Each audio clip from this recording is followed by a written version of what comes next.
Good morning. Welcome to week 2 of Fairway in quarantine, now Fairway sheltering in place. So I hope this finds you well. I do want you to know we've been checking on people in our church. Actually, it's March 29th for those of you who are confused, and we're glad you tuned in to YouTube today to watch what's going on here at the church. I do want you to know that we have been checking on folks throughout our congregation, and so far everyone is doing well. No one is, of course, sick, and no one has need of groceries or supplies. We are grateful for all those who have volunteered to help in that way, and we're continuing to check on people. But as of now, nothing for you to do in that way of service. We can still pray for each other. There are a good number of people who are affected financially, either their job being cut back or being eliminated altogether for a period, and so please be in prayer for those. Even if you don't know their names, just go ahead and pray for our church family in that regard. Then a lot of people are anxious and scared and nervous, and we'll address that in just a bit. But we did want you to know that everyone is doing okay as far as we know here at the church. Now this is very weird. If you're comfortable with this setup, then I'm not sure what to say to you, because this is exceedingly strange. Us not gathering together, doing everything we do by video or by website or by Facebook. It's odd walking down the children's hall and not hearing laughing or crying or screaming. That's just the workers too that exhibit that behavior. So it's a little odd not to hear that. Come on, that was funny. I think it was pretty Okay, good, all right. So that's odd. It's odd not going into the FLC and smelling coffee, and the place is deserted. And so it's very odd that our family is not able to gather together, but in the interest of safety and of the health of our congregation, we're going to continue this policy. The elders will actually meet tomorrow morning virtually. We're not gathering together, but we'll be meeting online and discussing how far out to extend the cancellation of our activities. My guess off the top of my head would be at least through the month of April, but we'll be posting details on the website sometime Monday, so you'll want to be sure and check there for what's going on. So the elders have decided, the one update I want to give you based on what's been going on here is the elders have decided that we want to invest in you, to resource you with the things that you will need to continue to grow in Christ, to continue to be fed, even in this time where we're not meeting together. So I'm going to ask you to watch this short video, and then I'll come back after it's done. Welcome to our study of the Gospel of John. I have fallen in love with the work of Paul as I've studied the book of 1 Corinthians, and I believe you will too. This is where Jesus taught in Capernaum, and you have to understand this scene. The Lord is my shepherd. And over the next 6 weeks, we're going to look deeply into the 23rd Psalm. Right Now Media. It's for groups. It's for personal devotion. It's for parents. The bullseye of parenting is to raise children who become like Jesus. It's for kids.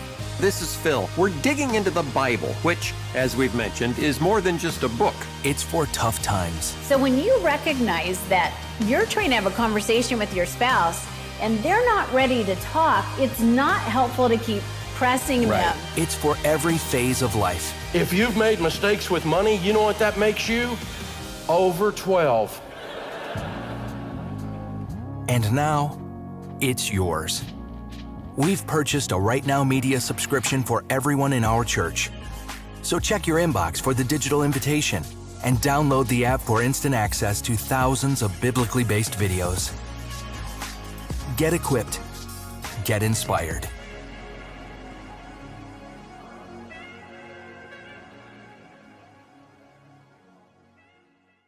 All right, church, so we're providing you with the complete subscription to Right Now Media, their entire library of thousands and thousands of titles, videos, both of entertainment and of Bible study across all kinds of topics, from parenting to finance to Bible studies by books to topical studies.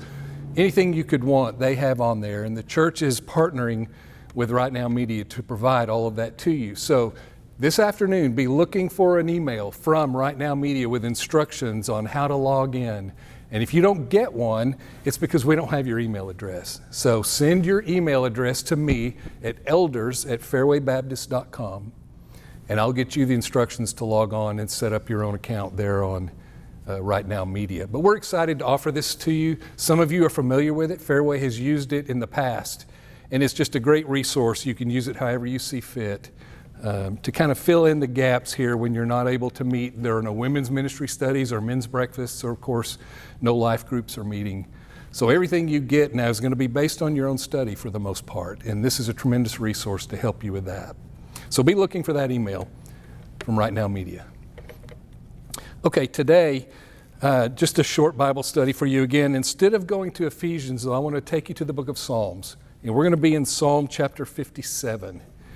Now, the Psalms have been a special place for me to go during times of trouble, during times of anxiety. Most of my issues have all been related to health, and during the darkest hours in my journey through poor health, it was the Psalms that were a tremendous encouragement to me. And I've read some great authors that have written on the Psalms, people like Sinclair Ferguson, who wrote a tremendous book on whether God could have abandoned me. And James Montgomery Boyce, who also wrote just a little pamphlet on some of the Psalms and a way to find solace in them in times of trouble. And so today I want to take you to Psalm 57, and we're just going to spend a few minutes looking at that and seeing what we can glean from the psalmist today. So Psalm chapter 57, it's only 11 verses. We'll read the whole thing. Be merciful to me, O God, be merciful to me, for in you my soul takes refuge. In the shadow of your wings I will take refuge. Till the storms of destruction pass by, I cry out to God Most High, to God who fulfills his purpose for me. He will send from heaven and save me, and he will put to shame him who tramples on me. God will send out his steadfast love and faithfulness. My soul is in the midst of lions. I lie down amid fiery beasts. The children of man, whose teeth are spears and arrows, whose tongues are sharp swords. Be exalted, O God, above the heavens. Let your glory be over all the earth. They set a net for my steps. My soul is bowed down. They dug a pit in my way, but they have fallen into it themselves. My heart is steadfast, O God. My heart is steadfast. I will sing and make melody. Awake, my glory. Awake, O harp and lyre. I will awake the dawn. I will give thanks to you, O Lord, among the peoples. I will sing praises to you among the nations. For your steadfast love is great to the heavens, your faithfulness to the clouds. Be exalted, O God, above the heavens. Let your glory be over all the earth. Psalm 57. Now this psalm is a part of a collection of psalms that really describes sort of the early days, the early desperate period of David's life, a time when he was forced to flee into the wilderness to escape Saul. Psalm 52 really begins this set of psalms, and it refers to Doeg the Edomite, telling Saul that David had gone to Nob and had been helped by Ahimelech the priest. Because of this betrayal by Doeg, Ahimelech and 84 of the priestly families were murdered by Saul. Psalm 54 you can look at is another one of these psalms. It tells of David's betrayal by the Ziphites, and these were his countrymen who should have supported him, but yet they betrayed him. Worst of all maybe is Psalm 56. Psalm 56 describes David's desperate times in the Philistine town of Gath, where he went to alone, desperate, and afraid. After he left Gath, David kind of faded into the wilderness, and he found himself hidden in a large cave known as Adullam. And this is where Psalm 57 gets its title. In the title of the psalm, it may just say when he was in the cave, or it may actually give the name of the cave in your translation. So David was there alone, at least in the beginning. But later on, it says in 1 Samuel 22 that while he was at Adullam, and his brothers, his father's household, and all who were in distress or debt or just discontented, came and joined him there. And it ended up being around 400 men. And David became their leader. But there's nothing really in Psalm 57 to indicate that this has already happened.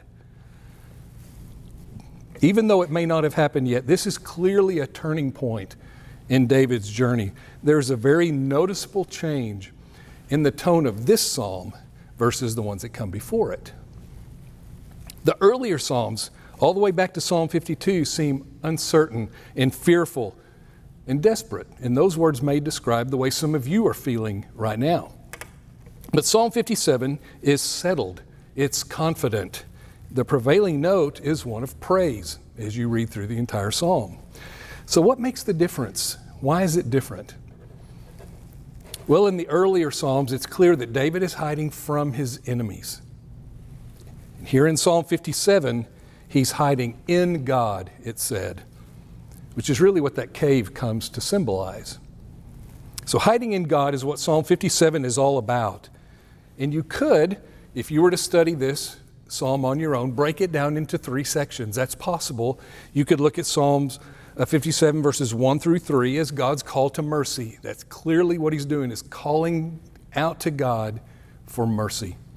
The second part could be verses 4 through 6, which is really a description of the problems that David is facing, the enemies that are after him. And then finally, there's a concluding praise section, if you will, verses 7 through 11.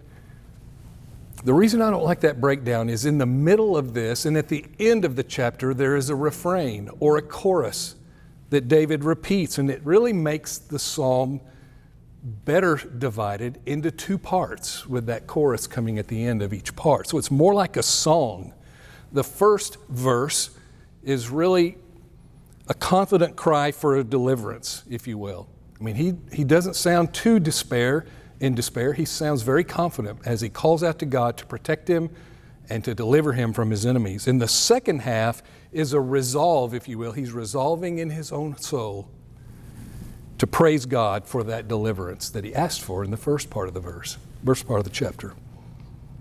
In fact, verses 7 through 11 may not sound new to you. They are used almost word for word as the opening verses of Psalm 108. So David uses these words of praise in other places in the Bible. Let's take a look at a couple of the specific phrases in this psalm, and then we'll get into how it's divided, how it's structured, and see what we can learn from that. The first part of the psalm begins with David asking for mercy, even as he takes refuge in God. Now, the title of this psalm refers to this cave at Adullam. And so it may be natural for you to think that the cave is actually his refuge, that that's what he's thankful to God for, is for finding refuge for him in this cave. But we should notice that David doesn't call the cave his refuge. Even though it was, of course, a refuge in sort of a physical sense, rather it is God who he calls his refuge. In fact, at the end of verse 1, he uses some imagery, and that is under the shadow of the wings of God. Here's the point. I want you to notice how prominent God is throughout this psalm. And so if it's prominent in the psalm, it had to have been prominent in the mind of the writer of the psalm, our young fugitive, David. In this psalm, God is referenced some 21 times in both pronoun and by name. And there are other words like refuge and shadow of your wings that refer to him as well. Now, shadow of your wings is a particularly rich image. Let's spend just a minute on that. It can really be interpreted one of 2 ways. The first is the wings of the cherubim. The most frequent Old Testament usage of the word wings is to refer to the wings of the cherubim atop the Ark of the Covenant. And you know that the Ark of Covenant was kept in the most holy place, the Holy of Holies, in either the tabernacle and then later the temple. And atop that were 2 giant golden cherubim with their wings facing forward and touching in the middle. There's one on each end of the ark. You can see a description of that in Exodus 35, if you'd like to read up on that. Also Exodus 37 and in 1 Kings chapter 6. It's also referenced in passages like 1 Chronicles 28, 2 Chronicles chapter 3 and chapter 5, the book of Ezekiel, and even in the New Testament, in Revelation chapter 4, verse 8, talk about the wings of the cherubim on top of the Ark of the Covenant. Now, the tabernacle and all of its divinely appointed furniture would be very prominent in the minds of the religious Jewish community. And so David could have been thinking of the wings of the cherubim, especially since the wings of the cherubim in the temple actually represented the place where God symbolically dwelt. And if that's what he meant, it's as if David was saying, I'm as safe here as I am in the Holy of Holies itself. The problem, of course, is that Psalm 57:1 doesn't speak of the wings of the cherubim, however significant they may have been in the minds of David or his Jewish readers. But he speaks of your wings, meaning the wings of God. It's more reasonable, therefore, I think, as we're reading this passage, to attribute to this phrase the same meaning that Jesus used it in Matthew chapter 23. So Matthew chapter 23, verse 37 says, O Jerusalem, Jerusalem, the city that kills the prophets and stones those who are sent to it, how often would I have gathered your children together as a hen gathers her brood under her wings, and you were not willing. So the phrase shadow of your wings that occurs here in Psalm 57:1 is also in Psalm 17:8, 36:7, Psalm 61:4, and 63:7. So it's pretty commonly used. But also in Psalm 91, the passage we read last week, in verse 1, that phrase becomes shadow of the Almighty. But verse 4 says this, if you'll recall, He will cover you with His pinions, and under His wings you will find refuge. His faithfulness is a shield and a buckler. Now, in the second part, the second stanza, if you will, of this first half of the psalm, and I'll try to clear that up later as we talk about the structure, David refers to God as God Most High. This wording, I think, is really connected with the next phrase. It says, who fulfills His purpose for me. Now, this is what David needed, was for God to fulfill His purpose for David, which He did. He delivered David from Saul, and then later delivered Saul into David's hand. Not just once, but twice, if you want to read in 1 Samuel chapter 24 and 26. This should be our prayer. Even during uncertain times like this, our prayer should be for God to fulfill His purposes for us, individually, as a family, and as a church. Verse 4, again in the first half of this psalm, opens with, my soul is in the midst of lions. Now, it seems like in these desperate early days of David's life, in his running from Saul, wherever he went, he seemed to be in the midst of lions. But when he lay down in the cave of Adullam, under the shadow of God's wings, he was as safe as Daniel was in the midst of his lions, in the lion's den. In fact, if David had lived after Daniel and had access to Daniel's writings, he might have said to King Saul, my God sent His angel and shut the lions' mouths, and they have not harmed me, because I was found blameless before Him, and also before you, O King. I have done no harm. That's Daniel chapter 6, verse 22. So let's take a little time right now and discuss the structure of the psalm, because I think that will inform your understanding a lot. We're going to take a look at the two halves. We're going to save the chorus or the refrain for last. So generally speaking, both the first and the second half of the psalm have the same themes in them. But there's a difference when they are mentioned in the second part. All right, so let's look at the general subject matter of the three stanzas, if you will, of the first half of the book. Stanza number 1 is verse 1. Be merciful to me, O God, be merciful to me, for in you my soul takes refuge. In the shadow of your wings I will take refuge till the storms of destruction pass by. So this is an appeal for mercy, coupled with a resolute determination to take refuge in God. That's verse 1, let's call it a stanza, because when I say verse, I mean the verse in the Bible. So that's stanza 1 of the first half, and it's found in verse 1. So verses 2 and 3 of Psalm 57 actually form the second stanza of this song, if you will. I cry out to God Most High, to God who fulfills His purpose for me. He will send from heaven and save me. He will put to shame him who tramples on me. God will send out His steadfast love and His faithfulness. So these two verses are a testimony to God's faithfulness to David. All right? Verse 4 is the third stanza of the first half of the book, of the chapter. Verse 4, my soul is in the midst of lions. I lie down amid fiery beasts, the children of man, whose teeth are spears and arrows, whose tongues are sharp swords. So this is a description of David's enemies and of the danger that he is in because of them. So now if we look at part 2 of the psalm, we'll see the same exact themes, but in inverse order. Does that make sense? He's going to reverse the order that he talks about them. So the first stanza of the second part is in verse 6.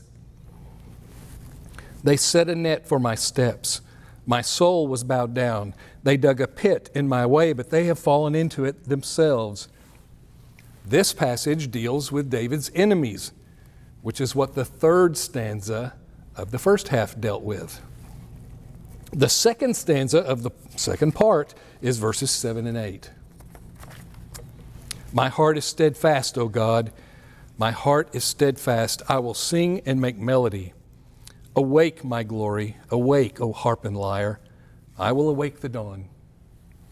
So this verse, this stanza, also deals with faithfulness and steadfastness, but this time it's David's.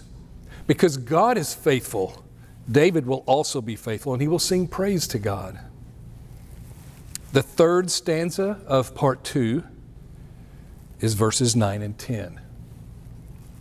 I will give thanks to you, O Lord, among the peoples. I will sing praises to you among the nations. For your steadfast love is great to the heavens, your faithfulness to the clouds. So this stanza is like the first one in part 1. And that is, it is another cry to God, but this time it is a cry of thanksgiving and praise. So notice this, the second time around, each of the three themes is raised a notch or two higher. The tone of the psalm becomes strong and confident. And the reason is because the psalmist is focusing on God. I mean, he's actually hiding in God, it says in the first verse. So his focus is on God, not on his problems. The two stanzas that deal with David's enemies have a change in them.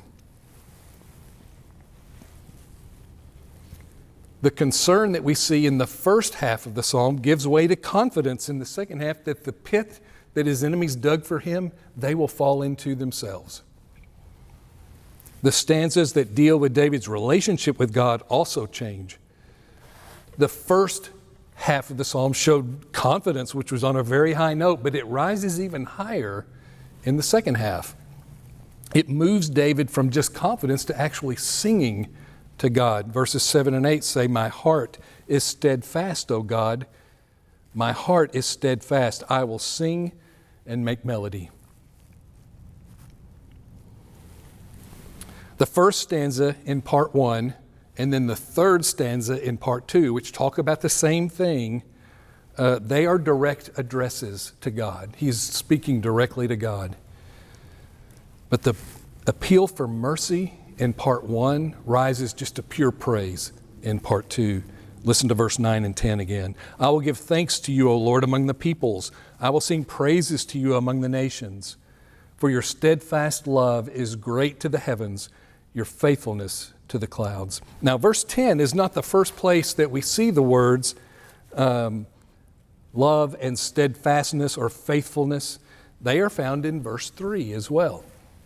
And in between verse 3 and verse 10, we see David's declaration. He believed this, and he says, my heart is steadfast. And he repeats it twice which is a Hebrew poetic device to add emphasis. Because God is faithful, David will be faithful. This makes verse 7 really the emotional focus of the psalm and really makes it the center of our application for today. So I would apply the psalm in this way. Are you faithful in this sense? Is your heart steadfast? Alexander McLaren has a sermon on verse 7 titled, The Fixed Heart. And he provides in this sermon some wise words and asks some searching questions. Listen to this for just a moment.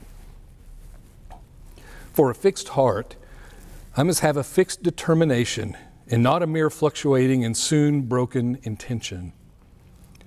I must have a steadfast affection and not merely a fluttering love that, like some butterfly, lights now on this and now on that sweet flower, but which has a flight straight as a carrier pigeon to its cot, which shall bear me direct to God.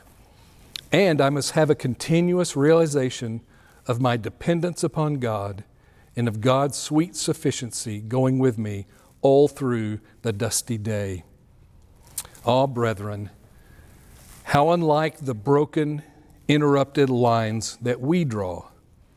Is our average Christianity fairly represented by such words as these of my text?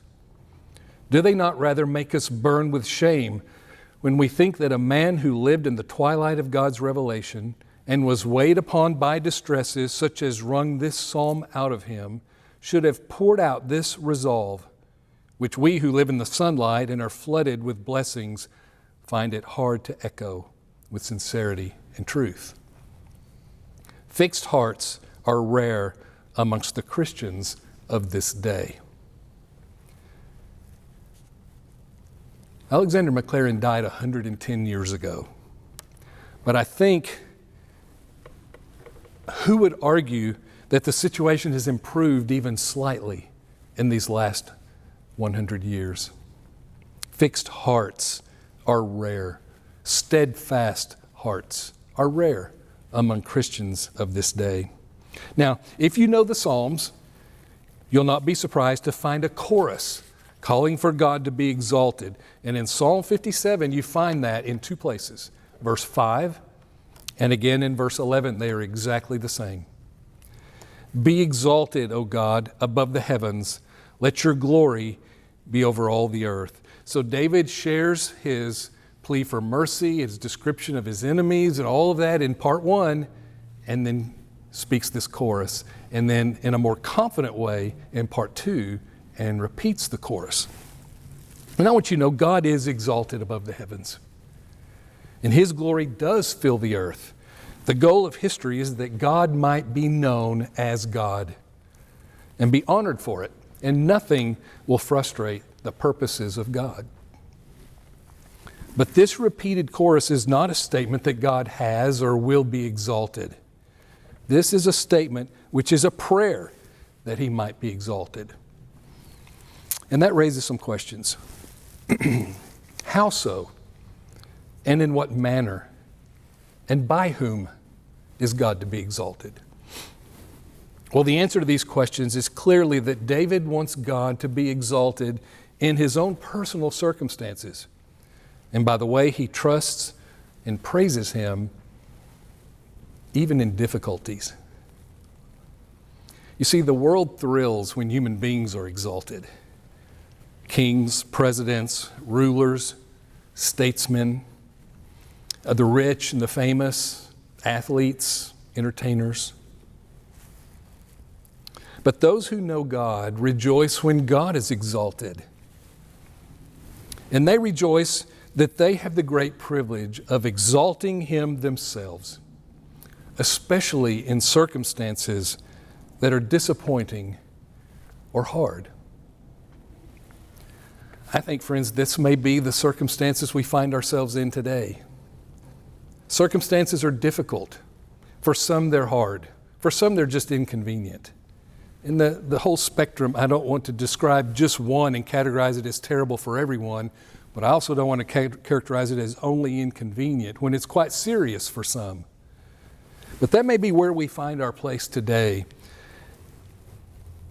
And so I guess my question is your heart steadfast? Are you committed to saying, "Be exalted, O God, above the heavens. Let your glory be over all the earth.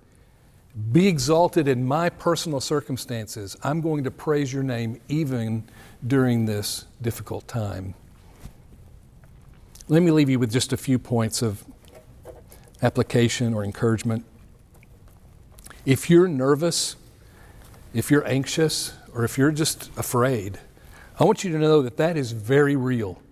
It's real even in the lives of Christians. Peter tells us to cast our cares on the Lord, and the reason he does that is he assumes that we all have seasons of anxiety. If we didn't, he wouldn't have written it. 1 Peter 5:7 is the passage I'm referring to. It's very well known. Casting all of your anxieties on him because he cares for you. So my intent today is not to rebuke your anxiety or your fear, but to answer it with words of hope from Psalm 57. Secondly, I'd like to remind you that we were once slaves to fear, but the gospel rescues us from that slavery, and it reminds us that we now belong to an omnipotent God. Romans 8:15 says, "For you did not receive the spirit of slavery to fall back into fear, but you have received the spirit of adoption as sons, by whom we cry, Abba, Father." Thirdly, I'd like to tell you that this is a time, let me just encourage you to exercise trust in God, active trust in God. Trust in God is really the vaccine against the spread of fear. And you really only have to look at these Psalms to see that. If you flip back one chapter in Psalms to Psalm 56, verse 3, you'll read this: "When I am afraid, I put my trust in you. In God, whose word I praise. In God I trust, I shall not be afraid." This present struggle that we're in will pass. But it's just a matter of time before another one comes. In preparation, let's be stewards of this current crisis. Let's use this time to learn. Let's use this time to train ourselves to trust in God. Let's use this to train ourselves to be compassionate. Maybe we need to train ourselves to be comforting, especially for those among us who need some extra care on this journey through the unknown. I don't know what the future holds. I don't know when the next time we'll meet together will be. I don't know who in our congregation will become ill. But I want to be able to repeat with David, "My heart is steadfast, O God. My heart is steadfast. I will sing and make melody." Thank you for watching this morning. We'll see you again next Sunday.